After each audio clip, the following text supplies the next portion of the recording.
مساء الخير، معانا حوار جديد مع موهبة من مواهب جريدة بريق. نتعرف بيك. مساء الخير بحضرتك يا فندم. معاك يا أحمد صبحي. أهلا بيك. سنك قد ايه ومنين؟ موهبتك ايه؟ وكان عندك قد ايه لما اكتشفتها ومين اللي اكتشفها؟ أنا عندي 20 سنة من طنطا. اكتشفت موهبتي وأنا عندي 15 سنة. كنت بحب أكتب كل اللي بيحصل في يومي في نوتس، لحد ما اكتشفت الموهبة والدتي. كنت بكتب وأسيب النوتس بتاعتي، فهي شافتها وقرأتها واكتشفت الموهبة. ابتدت تشجعني وتحفزني إن أنا أكتب أكتر، وابتدت تحفزني إن أنا أنشر ده على السوشيال ميديا. ولكن في البداية أنا مكنتش موافق، ولكن فيما بعد وافقت. يعني مش هخسر حاجة، فبشكر والدتي جدا إنها اكتشفت حاجة زي كده. احكي لنا بقى بدايتك كانت عاملة ازاي، وهل واجهت اي صعوبات، وازاي بتقدر تنمي موهبتك وبتحميها من العقبات؟ زي ما قلت لحضرتك، هو الموضوع إن أنا كنت بكتب أي حاجة بتحصل في يومي سواء حلوة أو وحشة في نوتس، وخصوصا المشاكل اللي أنا بمر بيها فكنت أكتبها. ابتديت إن أنا أكتب قصايد شعرية، بعدين أنشرها على السوشيال ميديا. كانت أكتر حاجة أثرت في نفسيتي وأكتر حاجة كعقبة مريت بيها إن الناس ما بتدعمش مثلا. فأحيانا كانت بتيجي عليا أوقات أحس إن أنا مبعملش حاجة. دي مش موهبة، دي مش كذا، دي مش كذا،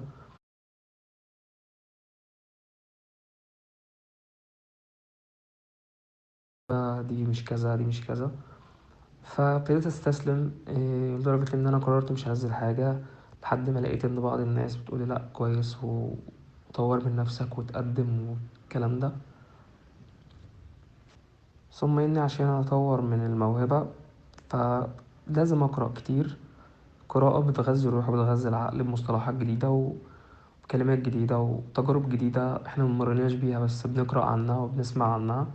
فبتنمي الموهبة، آه، إن إحنا نكتب عن التجارب دي في حياتنا.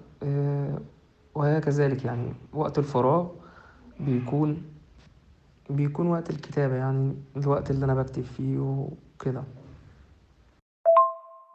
عاش ليك جدا وربنا يوفقك. قول لنا مين هو أكبر داعم ليك ومين مصدر إلهامك في مجالك؟ أكبر دعم ليا هي والدتي، وبيجي وراها أحد أصدقائي يعني.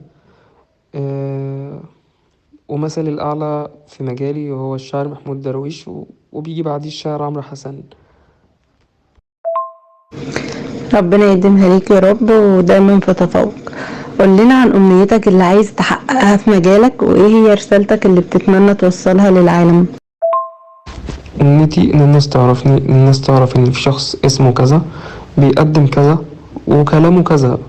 أمنيتي إن أنا أسيب أثر كويس في كل حاجة بعملها في حياتي. إحنا جايين الدنيا عشان نجرب، مش هنخسر حاجة لو جربنا. دي رسالتي اللي أنا بوجهها لأي حد. مادام أنت بتعمل اللي عليك، في ربنا هيوصلك للي أنت عايزه. أكيد الحاجة دي لو مش خير لينا مش هنكمل فيها ومش هنوصل بيها لحاجة، ولكن احنا يكفينا شرف المحاولة ان احنا حاولنا. تحب تقول لنا حاجة من كتابتك؟ تمام، مفيش مشكلة. انا هختار قصيدة من احسن القصايد ليا ومن وجهة نظري يعني، ومن اكتر القصائد اللي انا بحبها جدا، وهي قصيدة فاكراني. فاكراني، فاكرة عصبيتي وحنيتي وجناني. طيب لسه بتفتكريني؟ ما جاش عليكي مرة واحدة حسيتي فيها انك لسه بتوحشيني؟ كنت مقتول قصاد عينك، مفكرتيش حتى تداويني، وراح عمري علشانك ولساكي قادرة تنسيني. فاكرة لما كنت تقول زعلان من ايه احكيلي؟ وهو دلوقتي بقيتي سبب زعلي وبكايا. انا مش جاي اقولك كلمتين وامشي، ولا جاي افكرك بالماضي. انا جاي لك وقلبي على كفوفي وبقولك شوفي قلبي اللي هجرتيه وسبتيه فاضي. قلبي رافض ينساكي وعقلي بيفكر في الماضي.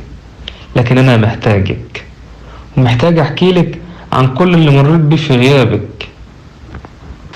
انا ممكن انسى العالم كله وما انساكيش. محدش قالك ان ممكن بيكي اعيش، من بعدك حياتي مفيش ليها معنى، واقف على بابك ومستني الحب من تاني يجمعنا. ما شاء الله، جميل جدا. تحب تقول كلمة تكون مصدر تشجيع لأي شخص يمتلك الموهبة؟ وانا اقول كلمتين بالعموم، مش كلمتين لاي شخص بيمتلك الموهبه، بس كلمتين مقياس لاي حاجه في حياتنا. طول ما انت شايف ان الحاجه دي بالنسبه لك كويسه وبتلاقي فيها راحتك، اعملها عادي. إيه، سواء وصلت نجحت ما نجحتش دي حاجه بتاعت ربنا. نجحت فهو ده اختيار ربنا ليك، وانه يحطك في المكانه دي. ما نجحتش فاكيد ربنا شايل لك الاحسن وبس. أتمنى إنك تحقق كل اللي بتتمناه، وبكده يكون انتهى الحوار، ونتمنى ليك النجاح في اللي جاي. وكان شرف لينا عمل اللقاء معاك من جريدة بريق، والسلام عليكم.